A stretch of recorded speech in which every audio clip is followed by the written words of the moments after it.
prudent that you request that she repeats the question or explains it to you.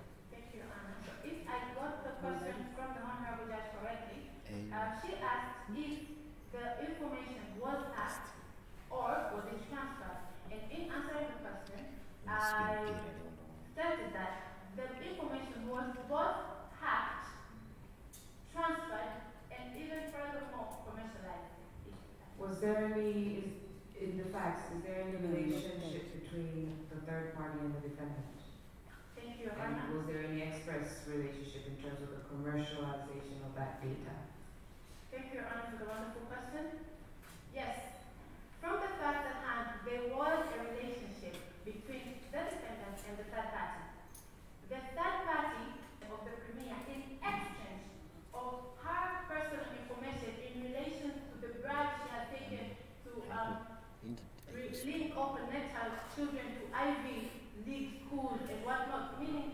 No, Council, I think you misled it that. Is there a relationship whatsoever mentioned? If you have to refer to the facts, it's good that you refer, but there is none. There is none. Thank you, Anna. It is the position of the plaintiffs that there was a relationship between... Where in your fact, in your compromise, do we get the existence of a relationship between the third party and the defendant? Thank you, Anna. If I may draw the attention of this court to page 8, paragraph 22 of the Moot program. Page 8. Paragraph 22. Okay, paragraph 22, yes. Okay, so this paragraph shows communications between the defendant and the third party.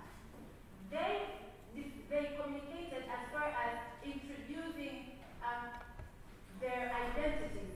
So the defendant knew the identity of the third party. Furthermore, did they actually know the identity of the third party on the date the hacker made the communication or prior to that particular date? Thank you, Your Honor. And if prior, what was the nature of the relationship between the company, the defendant, and the hacker? Thank you, Your Honor. The identity of the third party was revealed after the breach. So it was after the breach? Yes, it was after the breach. So there was no relationship between them prior to the breach? There was no relationship prior to the breach. They had no knowledge of one another. And how would you now try to share that liability of the other third party's actions onto the defendant? Counsel, you do know that there are many, like, for example, there are many institutions and business owners. Some would be regulated, some will be divided into private and public sector. And as you know, the private sector has a more extensive and broader opportunity to add on to its additives and services, additional services that the one other service provider would probably be limited to provide, right? So that means both of these entities were in one way in the same industry. And to the extent of the defendant's concern or understanding, they were working and operating to the extent of what the services they're providing, right? So can I just ask you a question in terms of, do you have any similar concept or understanding of a case, a similar case in America, circa 2015 of another political figure? Do you have any example or reference around the data breach that took place around 2015 against this political figure, and what was the outcome of that breach? Thank you, Anna. That's very interesting and wonderful question. At the moment, the plaintiffs are not aware of the case that has been brought to our attention, but we'll be sure to.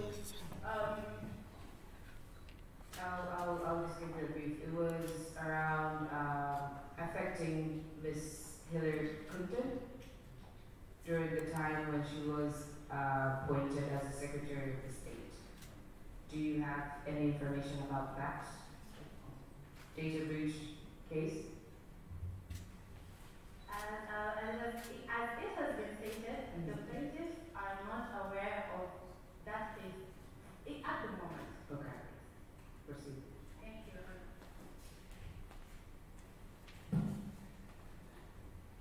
Your Honor, Section 69 of the COPIA, in prohibiting commercialization and direct marketing of a data subject right, lays down two approaches that could be followed in establishing whether the direct marketing and commercialization has been consented to or not. And the Act follows two approaches, an opt-in approach and an opt-out approach. An opt-in approach would be relevant in a case where the data subject is not a customer of the data processor, where consent would only be required once. In the other case, under the opt-out approach, the approach is relevant in a case where the data subject is a customer of the data processor, as it is in this case, where further conditions have been laid down in how consent can be established. First and foremost, the data subject must be given an opportunity to object to the commercialization of their data, both at the moment the intent to commercialize is established and each time their communication is sent to a third party for commercialization purposes. Excuse me, counsel. Considering that from the fact the commercialization of Premier Diana's information was done by a third party, don't you think that the obligation to receive consent should also be from the third party who actually commercialized this information? Because the defendants didn't commercialize the information. So why are you attributing the obligation of consent towards the defendant? Thank you, Your Honor, for the question. It is very important to attribute the breach of commercializing to the defendant, specifically because, as the claim that is brought is, the defendant facilitated third-party commercialization. So the defendant was aware of the breach on 20th May. Furthermore, after in communicating with the hacker, decided to give continued access. And from the law or from the provisions that you have cited to us, does it state that consent will come from the party that commercializes, or does it state that consent will come from the party that facilitates commercialization? Thank you, Your Honor, for the good question. The wording of the Act is a responsible party. Now, as defined under Article 7 of the General Data Protection Regulation, which are a European Union directive of persuasive value before this honorable court, a responsible party has been defined to mean a data trader, a processor, or a controller, which means a data processor also has a duty as a responsible party to obtain consent. Therefore, it is the position of the plaintiffs that the duty to obtain the consent was a duty borne on the responsible party. Since the Counsel, why should we use a persuasive definition if we have our very own definition from the Republic of Canada? Doesn't the law define what is a responsible party? Thank you, Your Honor. The plaintiffs are well aware that a responsible party has been defined under Article 1 of the Protection of Personal Information Act, and it does not divert from the definition under the GDPR. The definition of the GDPR was chosen because it is more broad and it explains more inclusive. However, even the definition in Article 1 defines a responsible party to include a data processor or a private or public body who has the responsibility to process the data of it. So my question is, counsel, the responsible party, the provision states that the responsible party has a duty to obtain consent prior to what? Thank you, Your Honor. The responsible party has a duty to receive consent prior to the commercialization of such information, prior to establishing the commercialization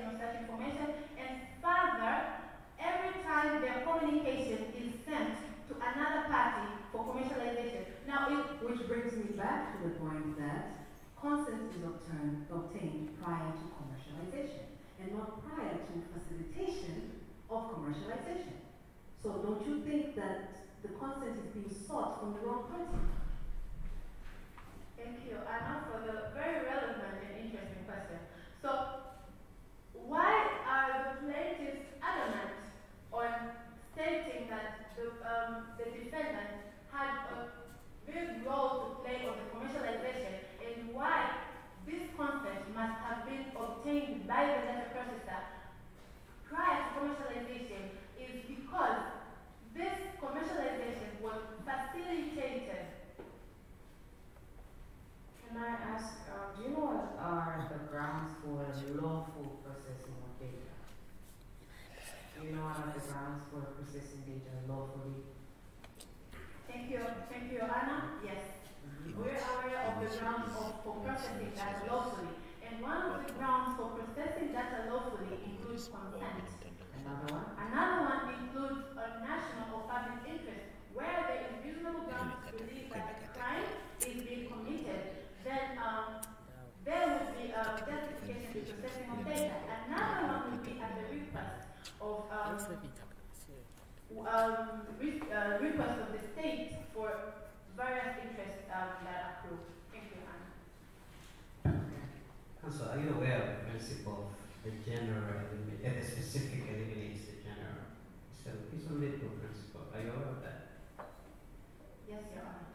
Now, you have actually come before this bench and you're trying to choose, you're picking actually which law you think fits and which one you think does not have a more detailed definition of who is the responsible party. Don't you think that you're actually misleading this court? Because what definition is specific to this particular jurisdiction, and not you run into a general definition because you like it. Thank you, Anna. The plaintiffs would like to recall that when citing this law, it was stated that the law carries a persuasive value to persuade the court. When you have a specific law, a specific act, stating or providing for a particular matter, you don't have an option to go window shopping. Do you understand that? Yes, Your Honor. Then would you agree with me that you're actually wrong in whatsoever definition you decided to put before the court? Thank you, Anna. With all due respect, I would choose the wording to be misdirected other than wrong. Thank you, Anna. Okay, proceed. Proceeding to the fifth issue, that is the claim that Premier Diana's fault entices the breach due to the unbecoming nature of data stored in her accounts.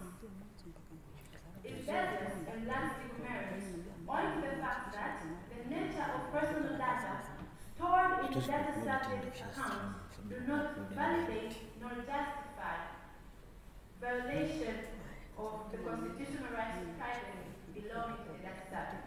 Are those constitutional rights absolute? Thank you, Anna. The constitutional rights are not absolute, they can be derogated from. Then, And the relevant, as provided, this right to privacy has been provided under Section 14, Chapter 12 of the Constitution of the United Kingdom of Malta.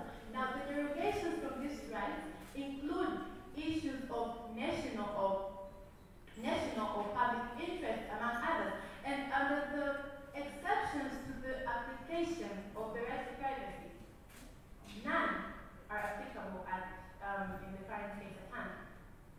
if you say so, then would you agree that the nature of the data would substantiate that Premier Diana's that it's rather contributory? Thank you, Anna. In answering your question, I would like to use an analogy.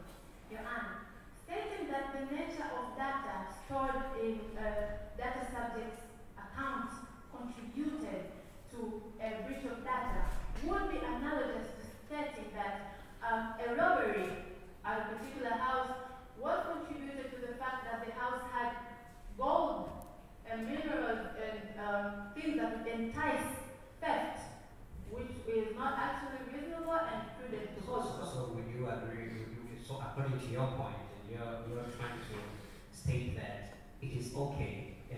non-contributory point of view in any way possible if a party or if any person or if you were to store over 3 billion Tanzanian shillings in your house. So we shouldn't call that contributory in any way. Thank you, Anna. I would call comparing the analogy that was used to storing 300 billion in a house a bit extreme, Your Honor, with all due respect. Well, counsel, your client is a political figure. Lots of things are going on in that those data exchanges.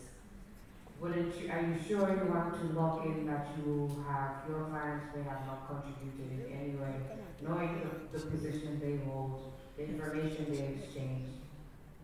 You know, there is only, we would assume, a standard term of policy in terms of engagement, in terms of the extent at which data may be handled by whoever you trade with. But would there have been any extra measures carried by your client in that respect?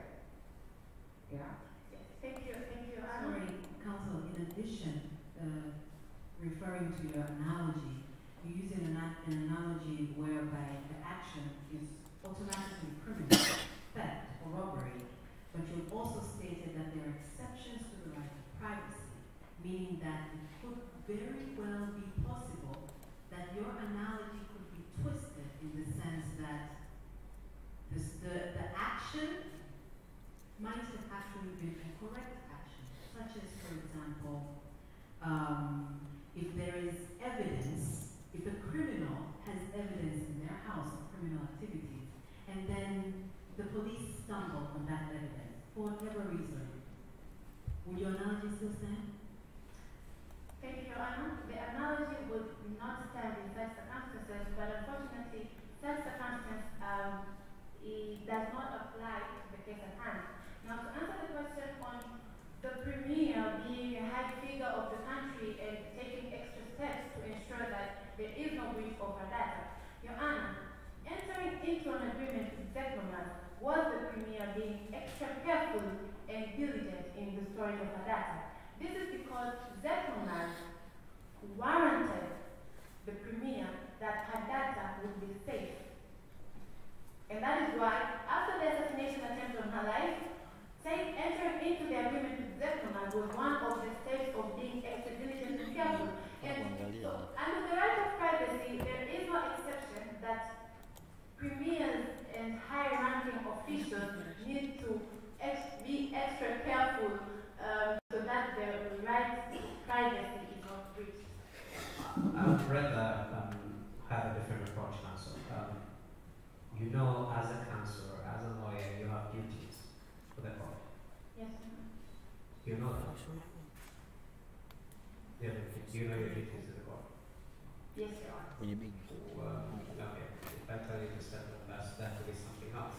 Now, with reference to the duties you have before this court, what is your opinion on the data and the information and all the bids and acts that have been done by your client? Thank you, Your Honor. As an officer of the court. Thank you, Anna.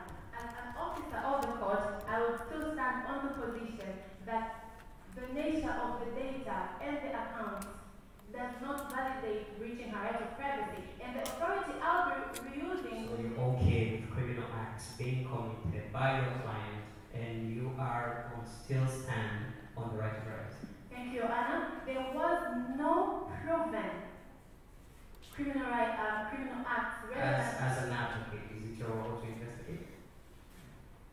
Thank you, Anna. As a general rule, he who alleges must prove. So, my question is very simple. As an officer of the court, is that your duty to investigate? Or do we have someone else to do that? the primary duty to investigate rests on law enforcement. That you as a lawyer, as part of the law enforcement system, as an officer of this court, do you have a duty on the acts and the information that shows what your client is actually doing? Do you have any duty whatsoever? Thank you, Your No Honor. even duty to report? You don't have that? Thank you, Anna. In answering this question, I would like to draw the attention of the court to a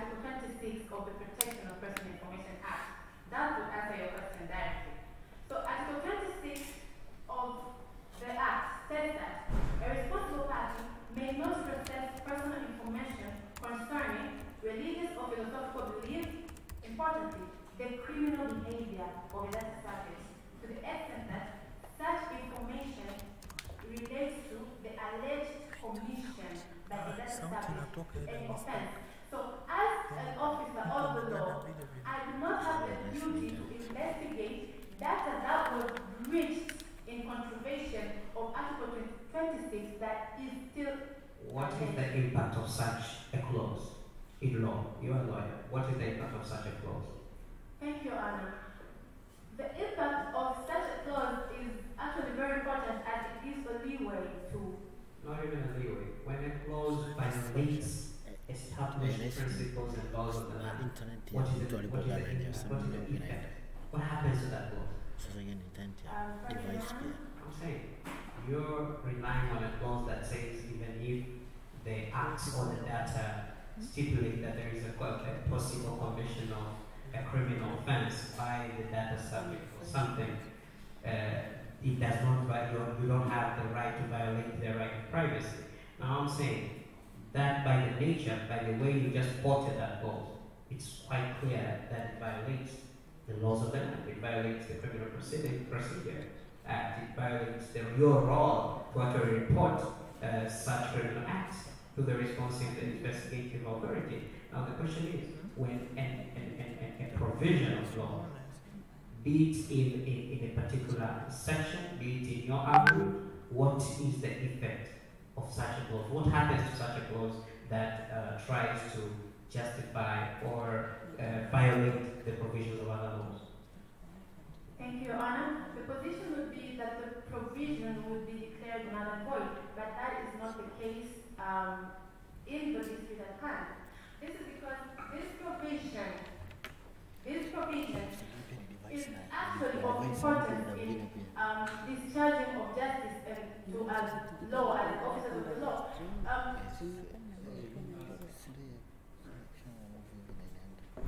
If you may clarify before the court, the provision you are talking about, is it a provision in the question, the simulation, or a provision within the agreement, or a provision within the statute? Thank you, Your Honor. The provision that I'm talking about is a provision within the statute, section 26. And on top of that, counsel, you mentioned previously exceptions to data processing. Yes, Your Honor. Can you please mention the second one again? The second exception. Oh, public interest. No. Okay, just re-mention the exceptions. Okay, thank you, Your Honor. So the exceptions that were stated were first and foremost public interest, and secondly, if there is reasonable doubt to believe that a crime has been committed. There you go. If there is reasonable doubt, it does not say if there is proof, it does not say if this person has been convicted. Now, if we read the facts, we see actions where she was in place, where actions of pedophilia were taking place, and other possible criminal activity. As a reasonable person, wouldn't you think that raises reasonable doubt? Thank you, Anna. With all due respect, the mere fact of having a chat or staying at a hotel of a person that is also allegedly to conduct pedophilic acts does not suffice to stand as reasonable doubt to prove. So this was stating that a mere fact of having chats contacting the person that is also allegedly a pedophilia, or staying at the house staying at the hotel where the pedophilic acts were allegedly conducted is not reasonable doubt to prove that the premier is an alleged criminal. So what raises reasonable doubt? Since that's not enough to be reasonable doubt for you, what's the position that raises reasonable doubt? Because we're not looking for proof, we're looking for reasonable doubt.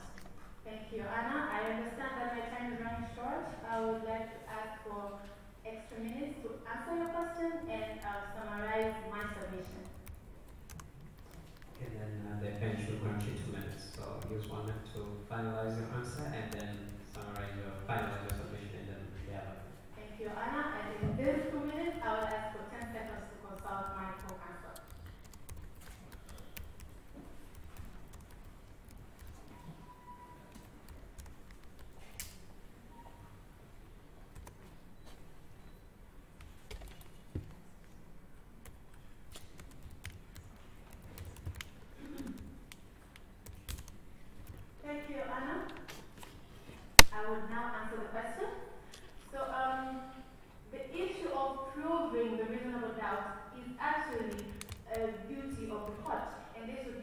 presumption of innocence.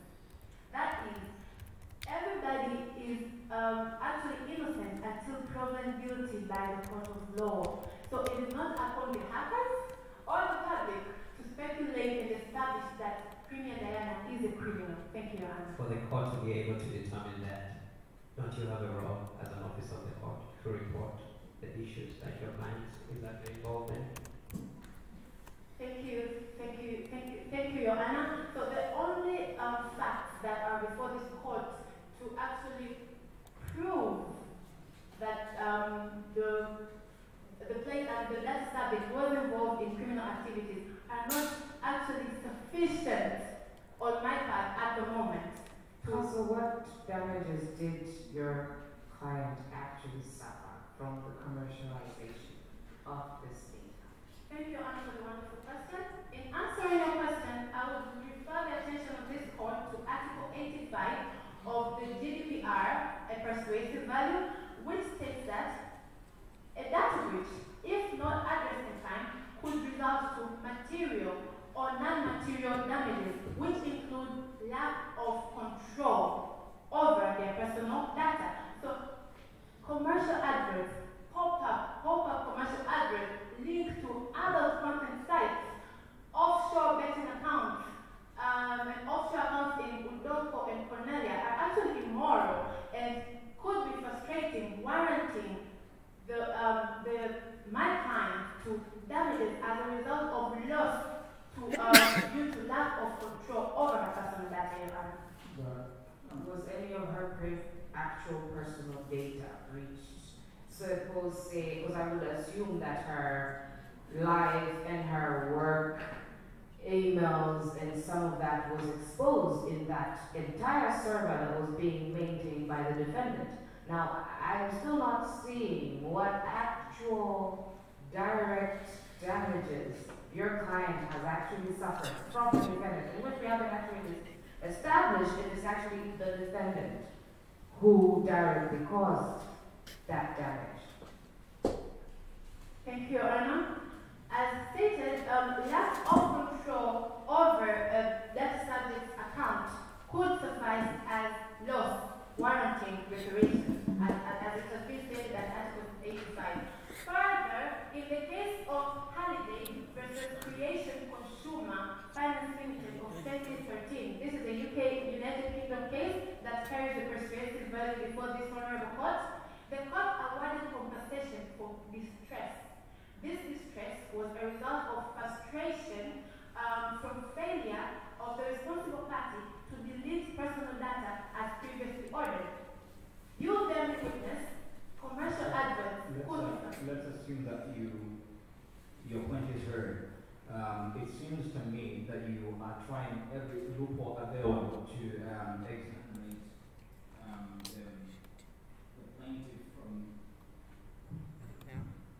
exonerate the plaintiff from any sort of wrongdoing on her part.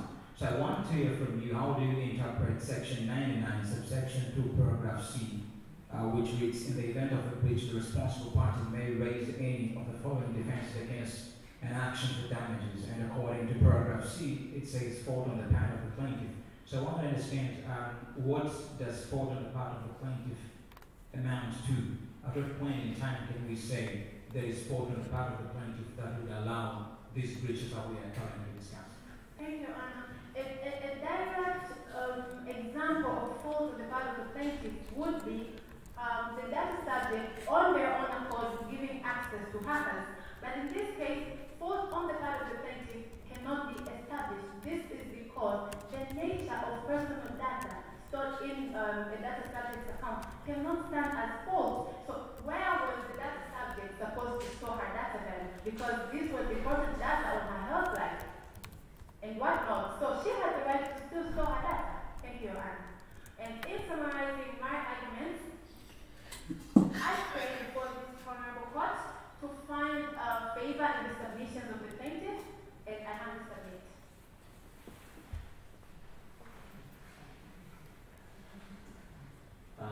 Is the defendant ready? Can you make an introduction of your names and then tell us your roadmap?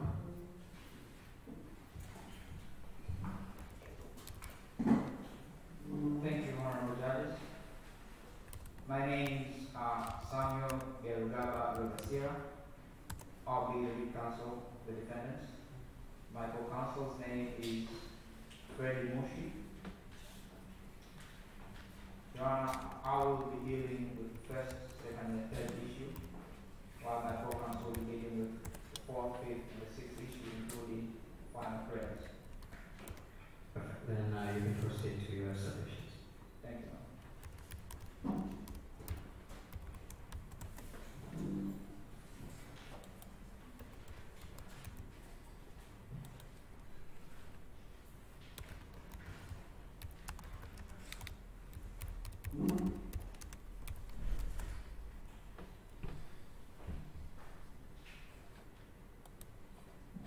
Honorable Justice, before I begin submitting on the issues at hand, representatives of the defendants pray to your Honorable Court that you adopt the submissions that we have filed from this court. Without wasting time going into the first issue that requires proof on whether the matter had been prematurely brought before this Honorable Court, considering Technomaz's privacy agreement requirement for an amicable dispute resolution under clause BRC of the contract. Our first point of submission is that in relation to the case file, under paragraph 28, subparagraph D, the defendant's last communication to the plaintiff was specifically that if the data subject feels aggrieved with the circumstances that have occurred in relation to her data stored in our facilities, she should then first seek for amicable dispute resolution as contained in the clause of the contract agreed. Moreover, Your Honor, it is also evident under paragraph 29 of the case file that the data subject was reminded by a pro-amicable dispute resolution regulator to seek for amicable dispute resolution before filing this case to court, and she still refused to do the same. Your Honor, in relation to these facts, Counsel, I'm sorry, just a little bit. I understand what you're saying. I just wanted sort of a clarification. Do you have procedures that were known to the plaintiff for her to follow? Like, do you have those procedures internally, and were they communicated to the plaintiff? procedures in relation to what? Initiating dispute resolution procedures. Do you have processes written internally and which are known to the other party?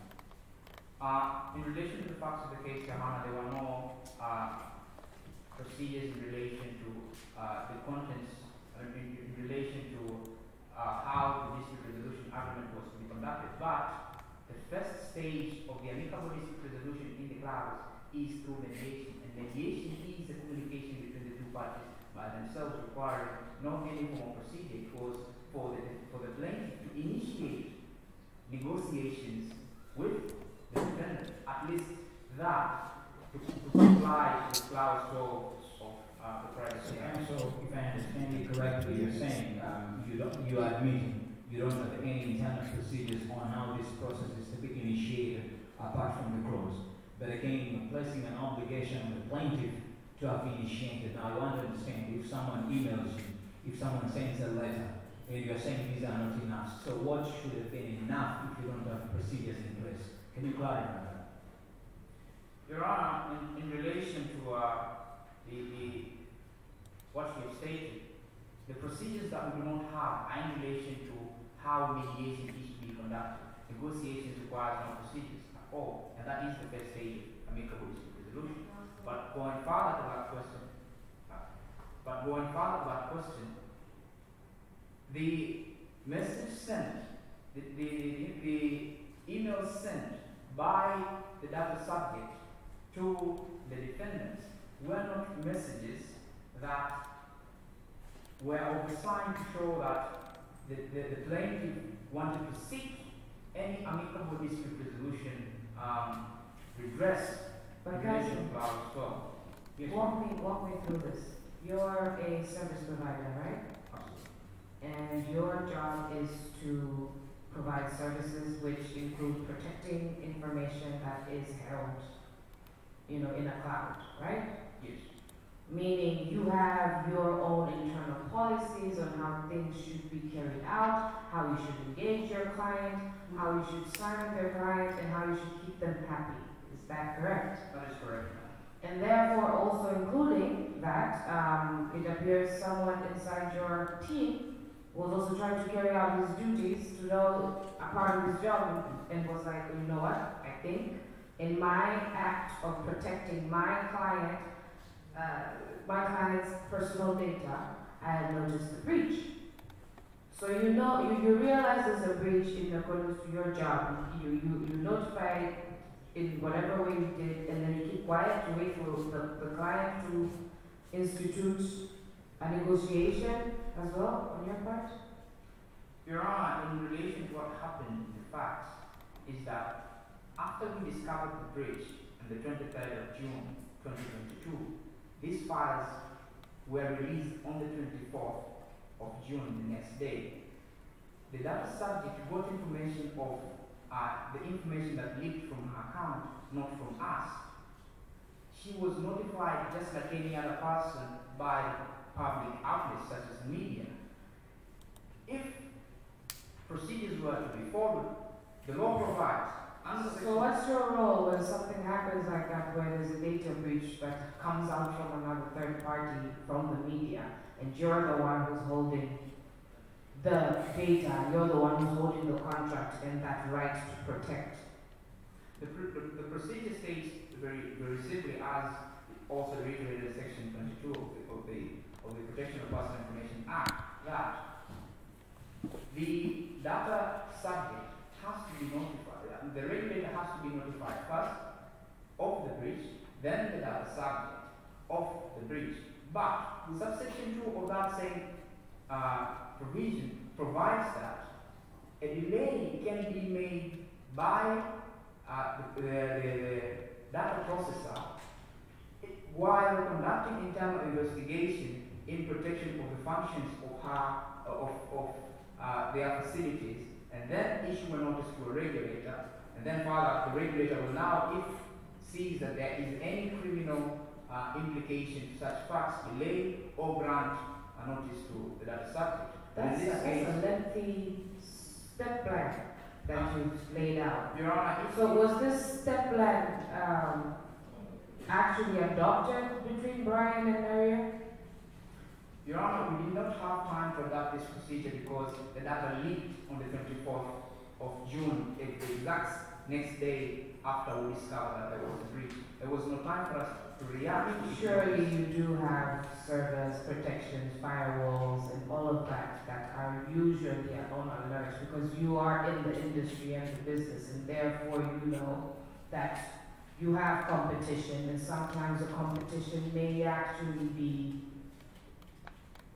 more or much better than you. So surely there must have been some internal processes that actually led to you having some sort of knowledge about what transpires. In any case, we are aware or disclose of this clear case, but I would assume with such a ranked business like yours, having scored a prime minister, you must have had other clients, you must have had other prior experiences of the like. So you mean to tell me that none of these policies are normally carried out, or this is a very exclusive, matter that your team has also been somewhat surprised by and have not prepared itself in that same accord?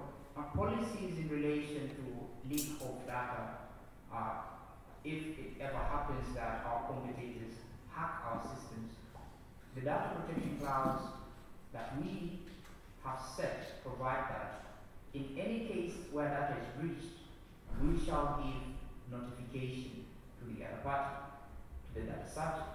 And the law provides us room that before issuing such notice, we should take into account, I'm not rephrasing contents of section 22, paragraph 2, taking into account the legitimate needs of the law enforcement or any measures reasonably necessary to determine the scope, the compromise, and restore the integrity of the responsible parties' information systems.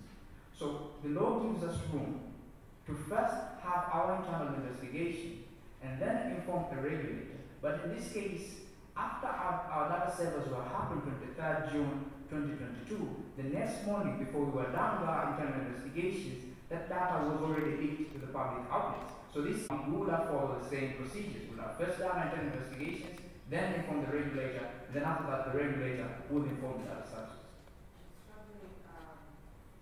I'm struggling to pose this question to you, because it's like you're taking me through a whole step where I'm seeing a lot of things that should have actually been taken care of from your end.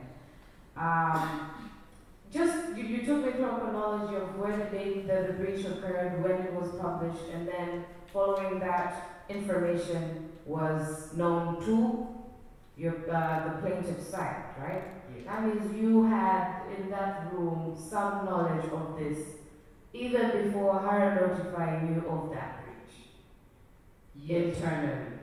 Yes. And at that time, you were still saving time to just investigate internally, even with the internal conflicts between your officers going on? Your Honor, the time that we had before the data was 30 days. Was 1 day. It was a single day. The data was, our servers were breached on 23rd, the data was released on the 24th. And so the data subjects got notice of the breach of information, breach of information, not specifically from us, but from external sources. Counsel, I'm going to lead you back to your first issue, which is on alternative dispute resolution.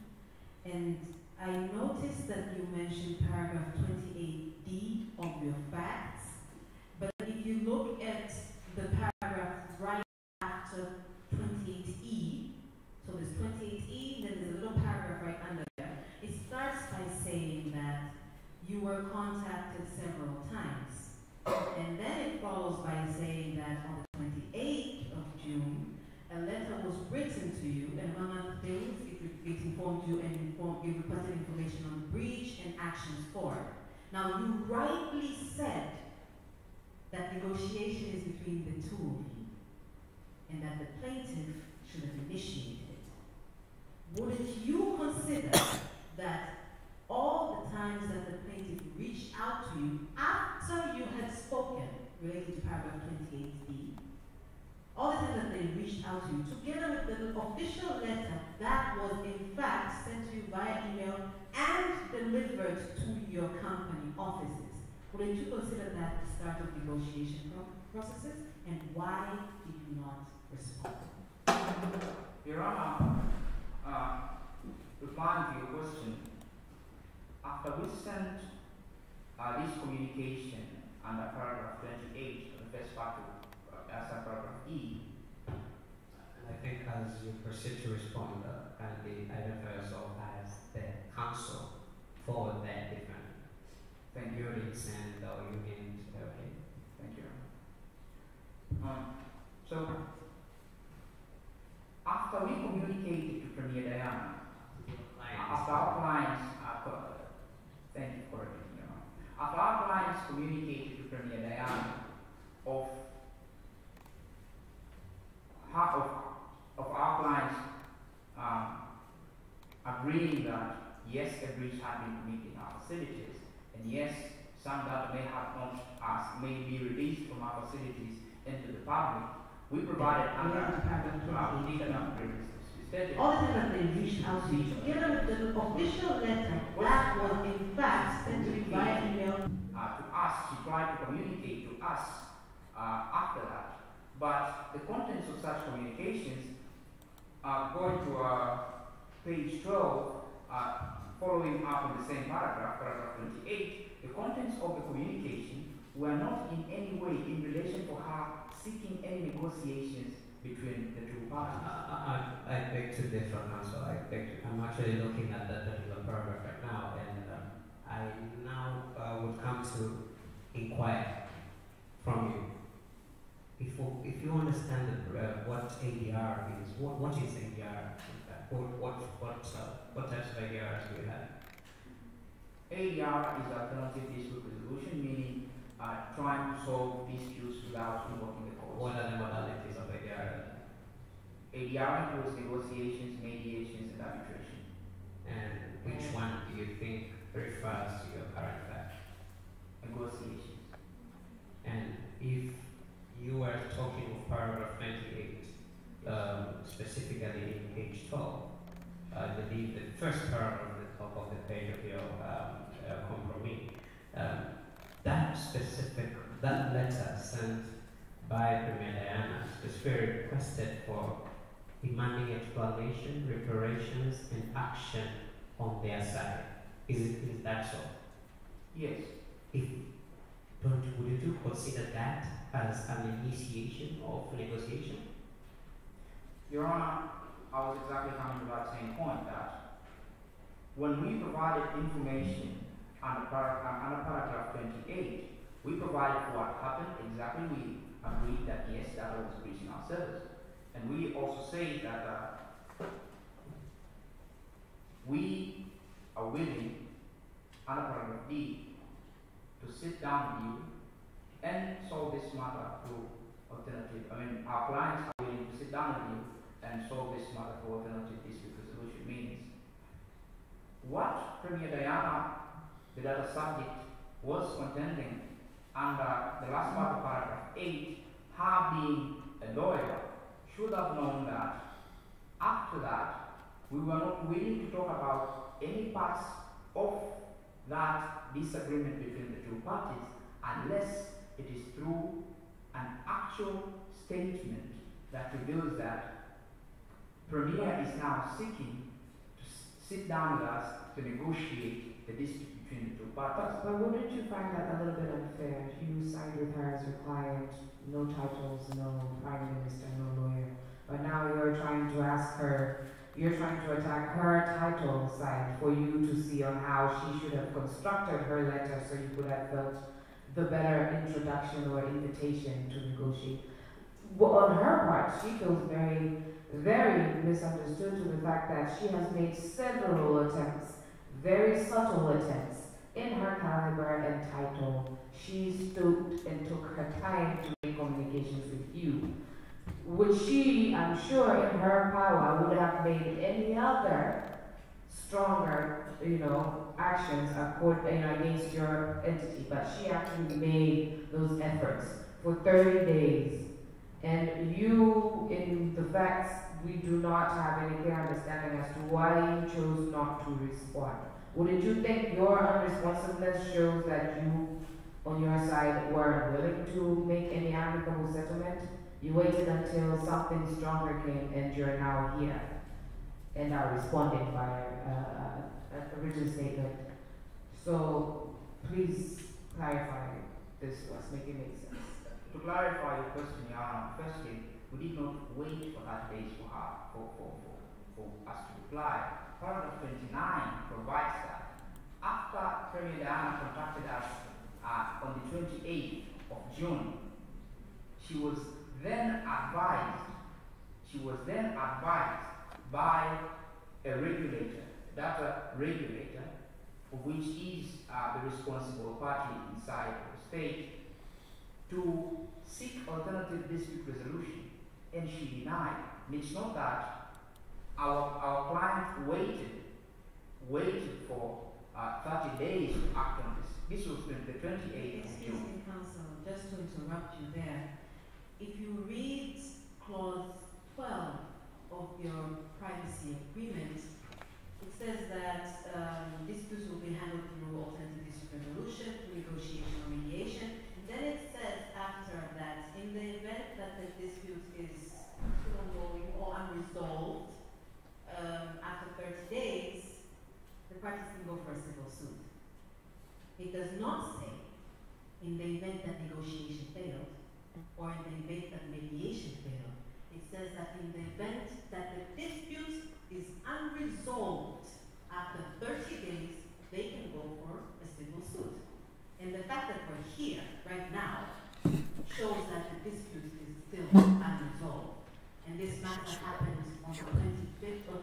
of June, this case comes before this court on the 30th of July, after the lapse of 30 days. Wouldn't you then say, counsel, that this matter is here maturely? Your Honor, I would say it is not here maturely. Going back to the first part of that, settlement mechanism within 30 days of the date of the occurrence, which means that she was first within. That's what it says. It says exactly that. I'm actually reading it. What are you reading? I'm reading Clause 12, sub 1 of our Privacy Act. And then the next part? The next part now says, where such disputes shall not be resolved, the aggrieved party. Then, the last part of the statement, aggrieved party may lodge a civil suit in contempt in a competent court of law for final determination of the disputes pursuant to the laws of the Kingdom of Kyoto. So, what this clause actually means is that the parties have to first seek alternative dispute resolution. Then, after the expiry of 30 days, if that dispute still subsists, then now file a case for a competent court. Thank you, Counsel. I'll be happy if we conclude this first issue and go to the second. So I want you to conclude by helping us understand, as an expert in alternative dispute resolution mechanisms, what are the circumstances that are known in law upon which we could bypass a clause that requires us to go to alternative dispute resolution and go directly.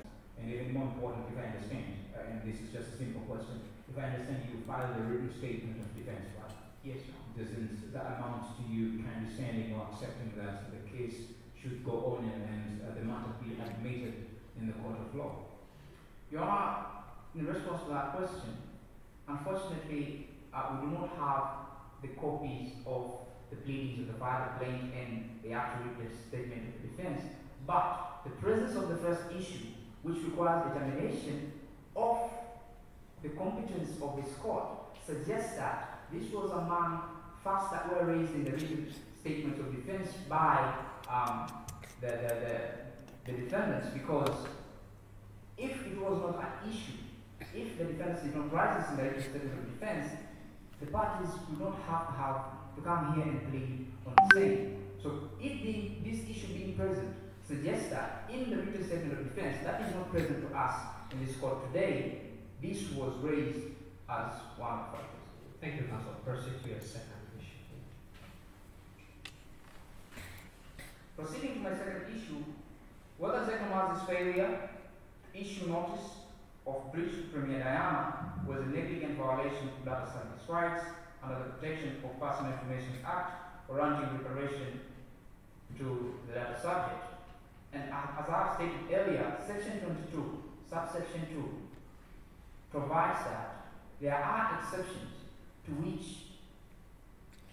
the data processor can delay issuing notice if, as provided in that section, there is first ways and means done by that data processor to first find ways to to protect their facilities from any other further damages. And secondly, were there any criminal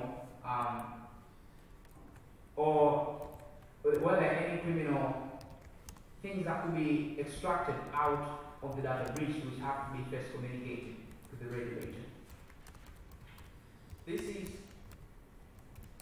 going forward to the third and final issue, which reads that whether Zekamaz's unconsented cross-border transfer of Premier Diana's sensitive personal data was a violation of data subject's rights. Excuse me, before you go to issue number 3, I think, I'm not sure if I got you correctly on issue number 2. So you're saying that Zekamaz had no responsibility under the circumstances to issue the notice because of exceptions? It was exempt to delay the issuance of notice. Because, as it reads under section 22 subparagraph 2, taking into account the legitimate needs of the law enforcement or any measures reasonably necessary to determine the scope of the compromise and to restore the integrity of the responsible party or the responsible party's information systems. So, because of this clause, we delay to issue notice while trying to restore the responsible parties' information system. And then the next day, after we were hacked, such information was communicated to Premier Diana without our actions. Moving to the third issue of whether Zecromar's unconsented cross-border transfer of Premier Diana was a sensitive personal information, was a violation of data subjects' rights under the Protection of Personal Information Act or anti-liberation. Your Honor, paragraph 13 of the case file provides that the defendant in this case, which we are representing, had registered to the authorities to do cross-border transfers of their data. And even going further, the facilities to which such cross-border transfer was made were subsidiaries of Zecromar's company, of Zecromar's company itself. And not only subsidiaries, but subsidiaries that actually store the information that is now protected by the defendant in this case. Section 72, subsection 1A of the Protection of Privacy of the Protection of Personal Information Act provides that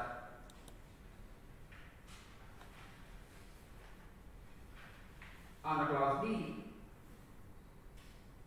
it allows a cross-border transfer of the defendant if such cross-border transfer is necessary for the conclusion or performance of the contract concluded in the interest of the data subject between the responsible party and the third party.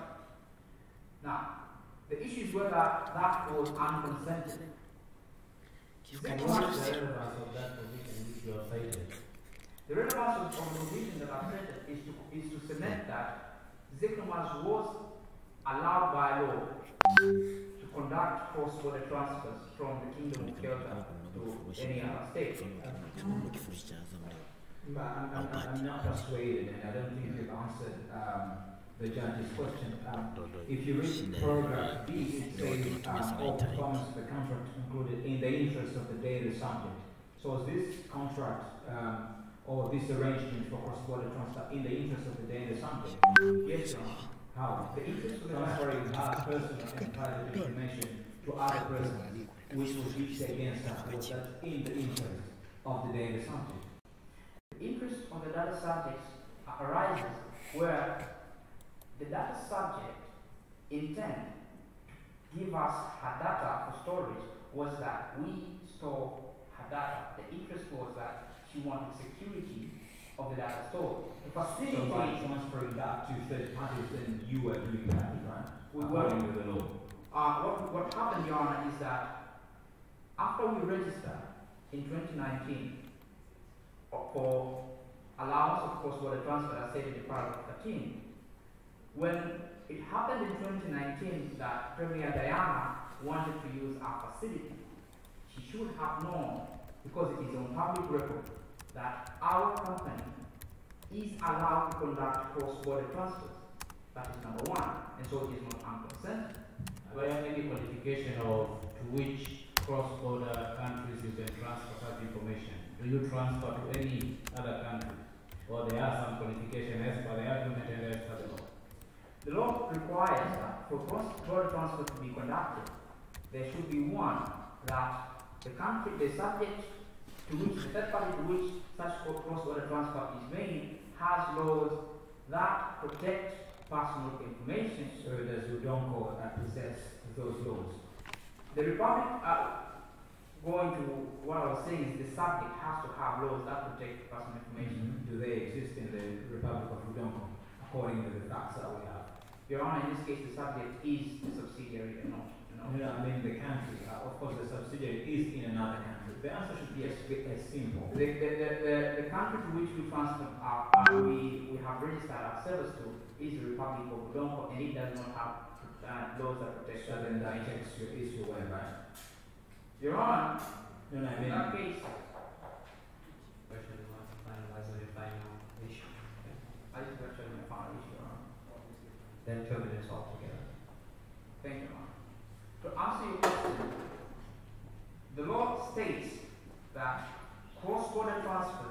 are allowed where the law in that state allows, has laws that protect cross-border transfer, or the subject to which cross-border transfers are made have in their corporate rules binding laws, binding rules that state that the protection, that there is protection of personal information of its clients that are similar to the laws in the Kingdom of Kyoto.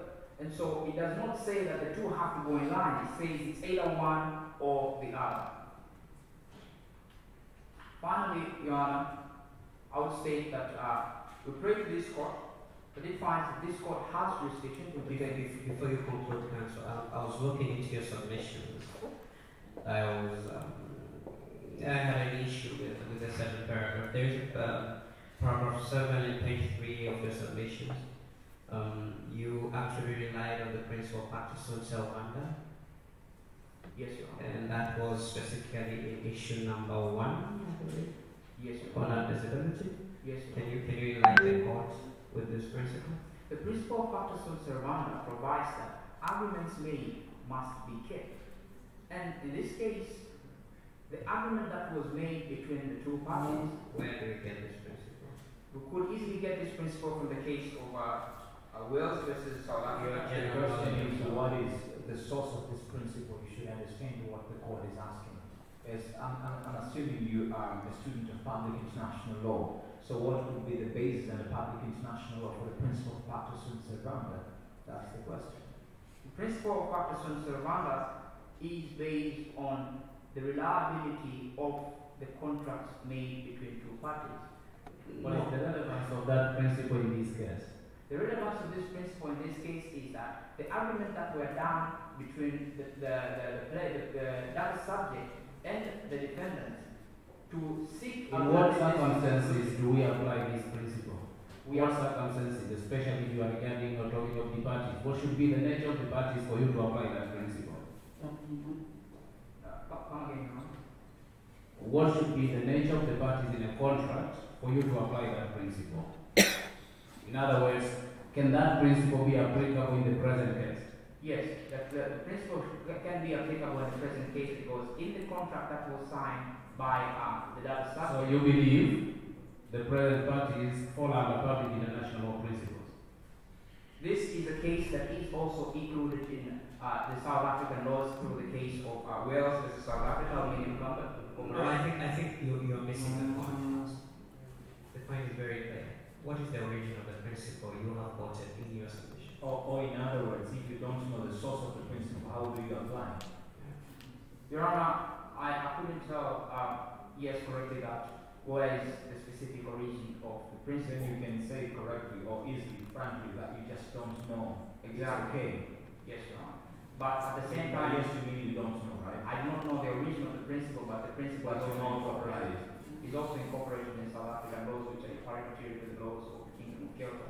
And in this case, it was established in the case of Wales versus South Africa, Aluminium. They established this principle that where arguments are made between two parties, such arguments should be kept. And it's not only an international principle. In that case, it becomes part of the domestic laws of the state of Kyoto. Can you make your final submissions then? To submit finally, No, in a summary of what you're trying to this for. yes, my prayers in relation to the three issues that All I've the just prayers, mentioned. you will do the prayers or your fellow counsel? My fellow counsels in my introduction, Your Honor, I say you conclude all the final prayers after discussing the three issues. Thank you, Your Honor.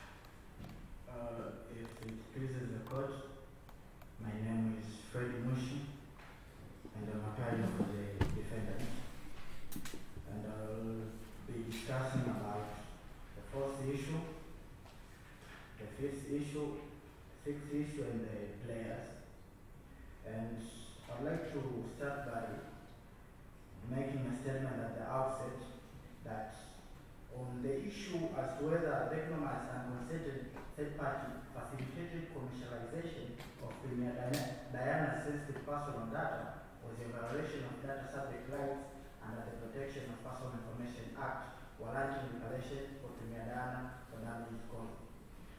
The Protection of Personal Information Act, specifically under Section 99, has provided for available defenses in which the defendant is willing to execute those defenses. There are allegations that commercialization of Premier Diana personal information was done by the defendant, in this case, my client. But to that, it is the defendant's humble submission that commercialization was not done by the defendant. And to that we go the defense provided under Section 99, subsection 1A of the Protection of Personal Information Act, which states that a defendant may raise a defense to the effect that there was an irresistible force which amounted to the breach. So the breach of personal data on the part of the plaintiff was not triggered by the defendant. It was motivated by the third party. And what was the irresistible force? The irresistible force, Your Honor, is hacking. The defendant was hacked by the coroner's court. Did you become aware of that hacking? Did your client become aware of the hacking that took place? Yes, madam. What did he do?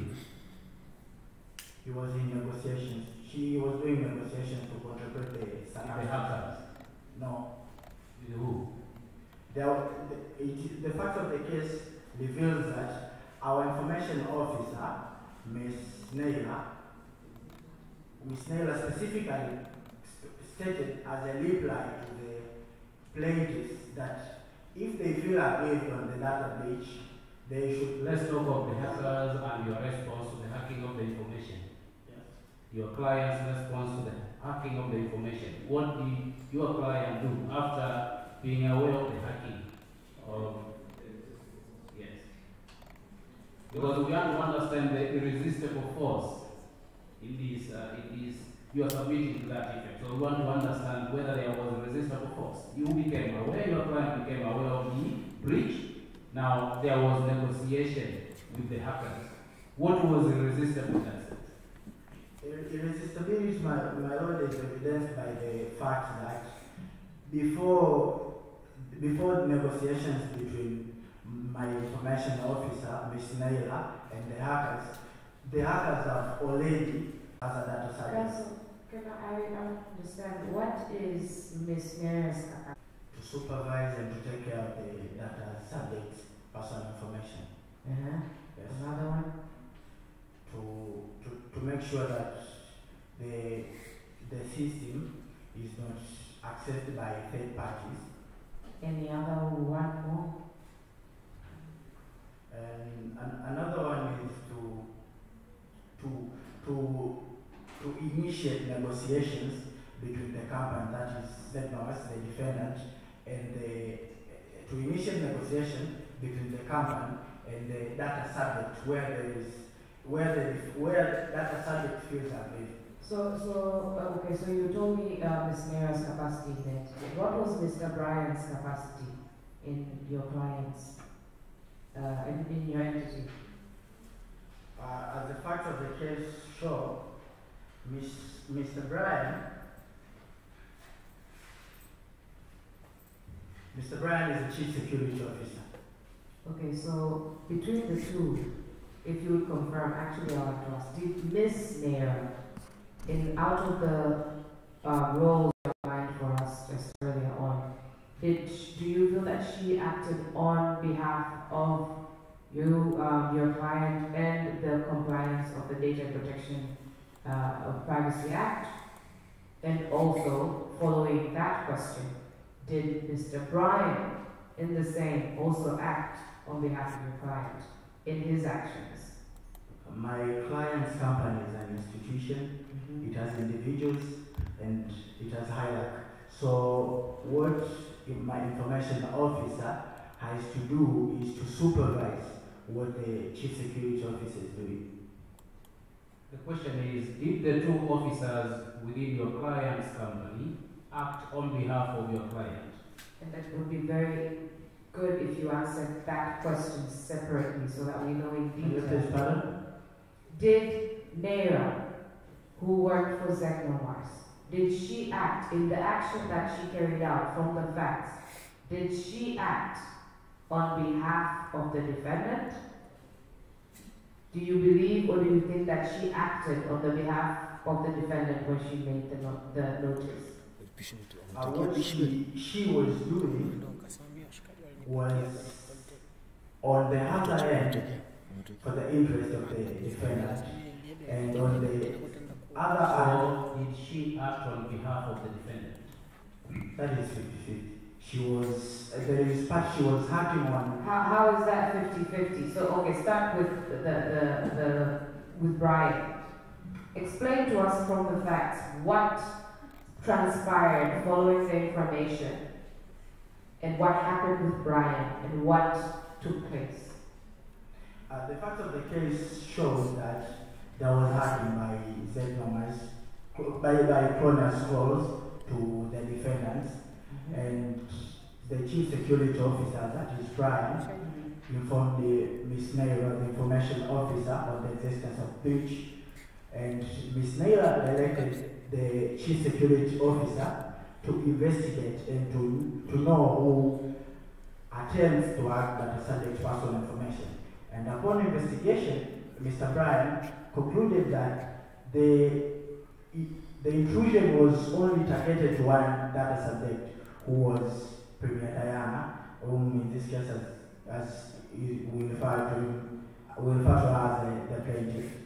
So upon being given the information that the attack is made specifically on the part of the plaintiff, the information officer, that is Ms. Naira, initiated communication with the hackers to know what the hackers are intending.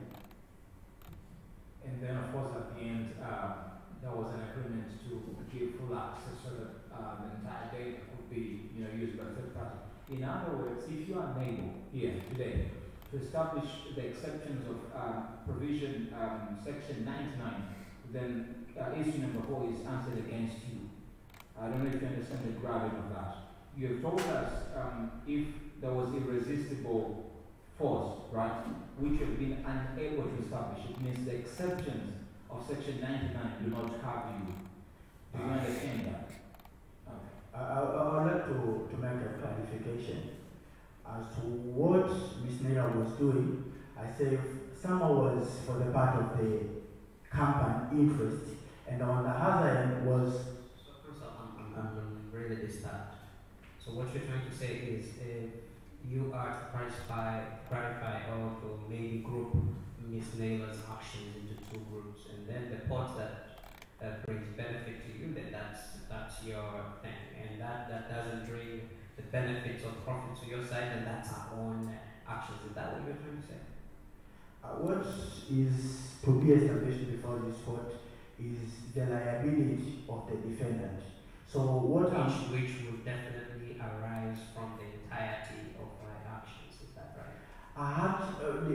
Ms. Naylor's actions were not those which can be referred to be part and parcel. Was she in the cause of her duty? She protected her for. Was she in the cause of her duty? She was not. You just listed to me the role of a information officer. My understanding from what was from the facts is that there is a likelihood she was operating in her title as an employee and as an information officer to carry that out. Now, we will rephrase that question as the Chief Judge has just asked, bearing in mind that there is another official who worked under her, Brian. Do you also want to conclude that he acted on his own personal action for choosing to notify and then quitting?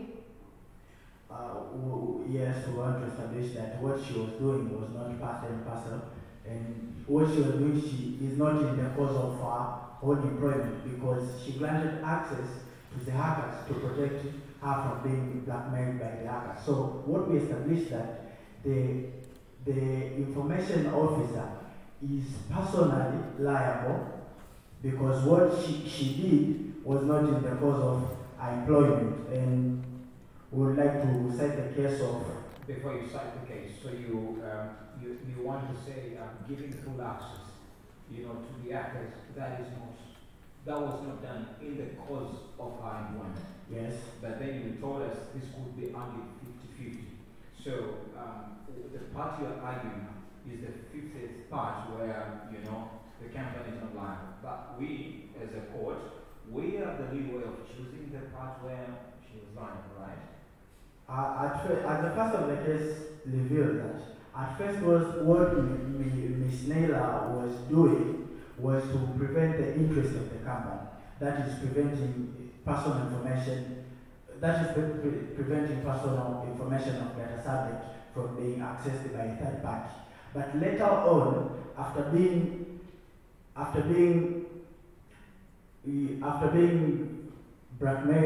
blackmailed by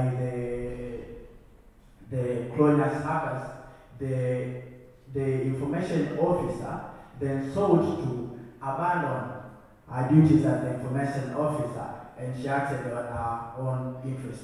Counsel, I'm inclined to agree with you that according to you, she may have acted on her personal interests, but if you continue reading the facts, it shows in paragraph 28 that she then takes the stance of responding, by providing certain answers, A, B, C, D, E.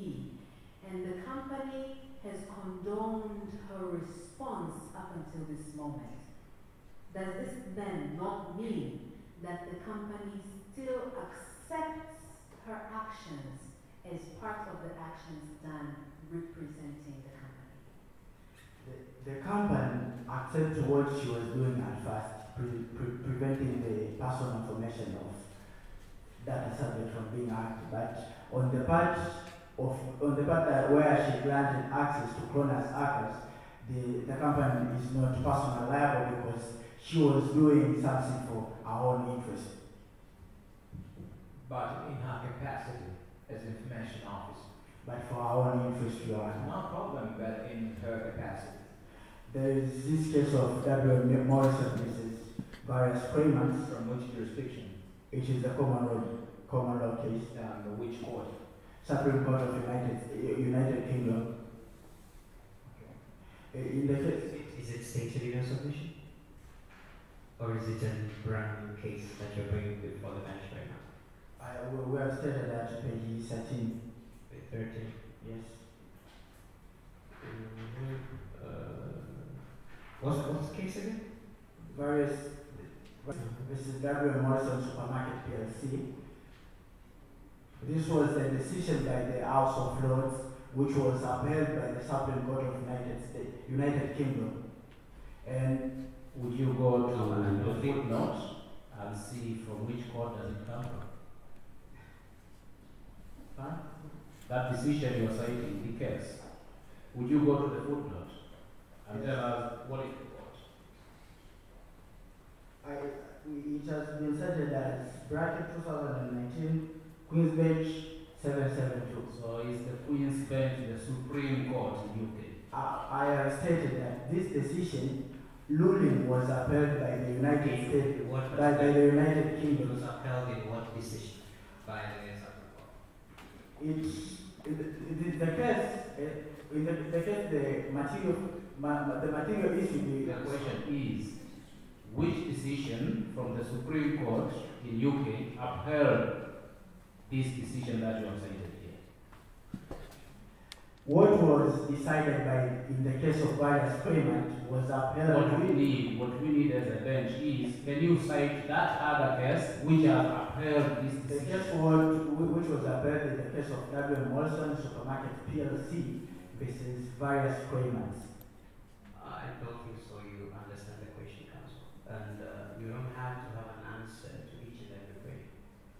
If you have no answer, it's good to admit, to tell the bench that I apologize, but I don't have the answer to that for now.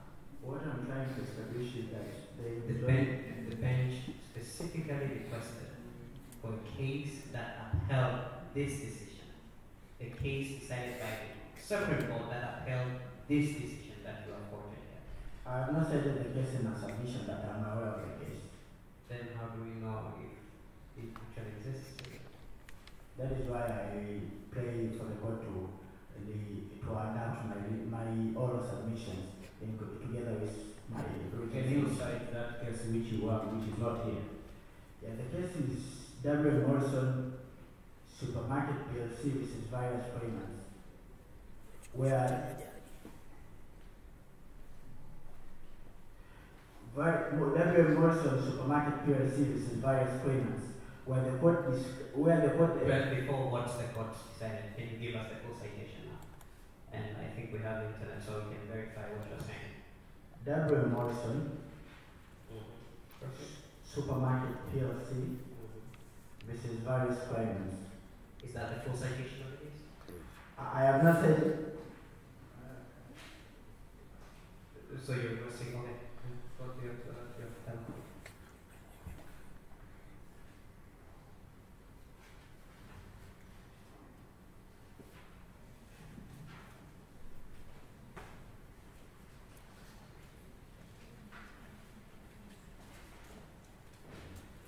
It is W. Morrison Supermarket PLC versus.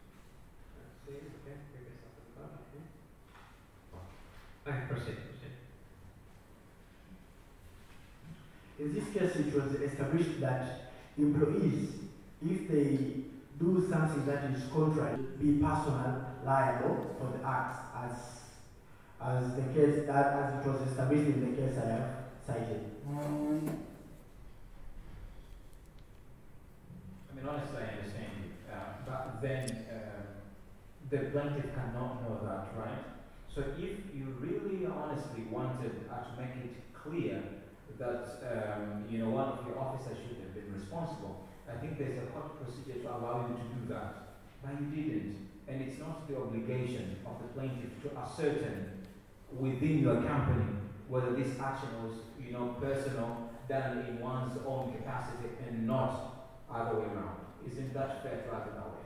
The plaintiff has opted to bring this case to this court for determination, so we submit that so that the court may make a clarification on our favor that it was not the defendant, but my client, who granted the access to Colonial stores. It was what the Honorable Judge is trying to clarify to you is, we buy that idea.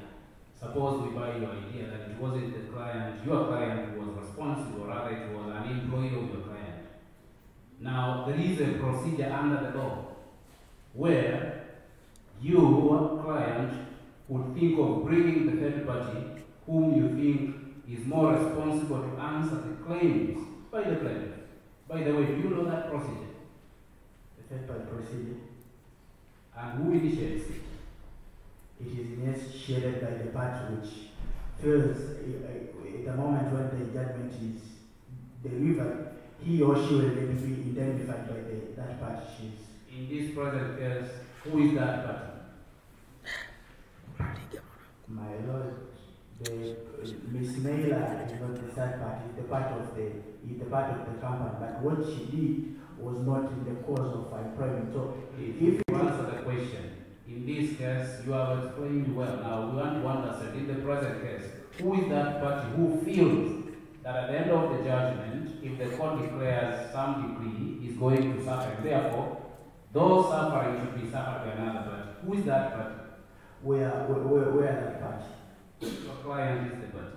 But the court has to pick the liable party. So you are telling this honorable court that it is the duty of the court to perform the third part procedure. We're establishing that the breach was not done by the company. It was done by the information officer to protect her interests. I will go back again to my question. Who has the duty now to bring the right party before the court?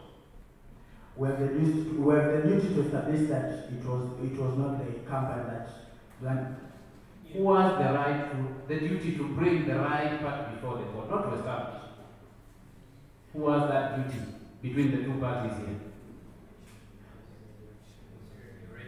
You seem aware of the third party procedure. Yes. So just answer the judge's question by considering the fact that you're aware of the presence of third party procedure.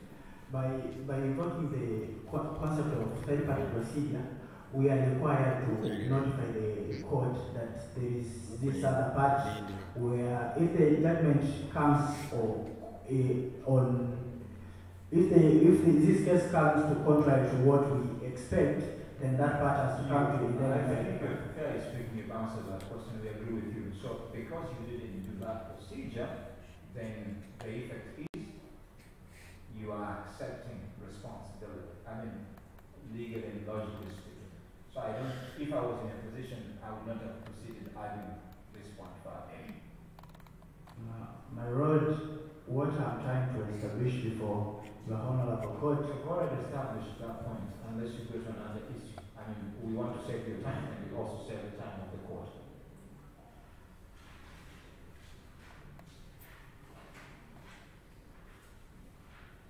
And from that, I'll shift to issue number 5, which goes whether Premier Diana Ford intended the breach of her data due to unbecoming nature of the data stored into her accounts. To that, my Lord, we said that the provisions of the Protection of Personal Information Act specifically under Section 27 prohibits processing of sensitive personal information. And from the facts, it is revealed that the leaked information involves Premier Diana's sex life, health problems, past marital affairs, which according to the provisions of Section 27 of the Protection of Personal Information Act are termed as part and parcel of sensitive personal information, which the law... Yes, Counsel, the section that you have cited, you are saying it prohibits processing. Does it also prohibit storage? Processing the legal basis for storing that information. There is nowhere that where the plaintiff in this case has established the legal basis to storing those information. They are the information officer on the existence of sensitive personal information, something which she did not do. You get that from the facts of the case, or is something that you're trying to add to the facts? I'm citing specifically clause 4 of the Privacy Agreement.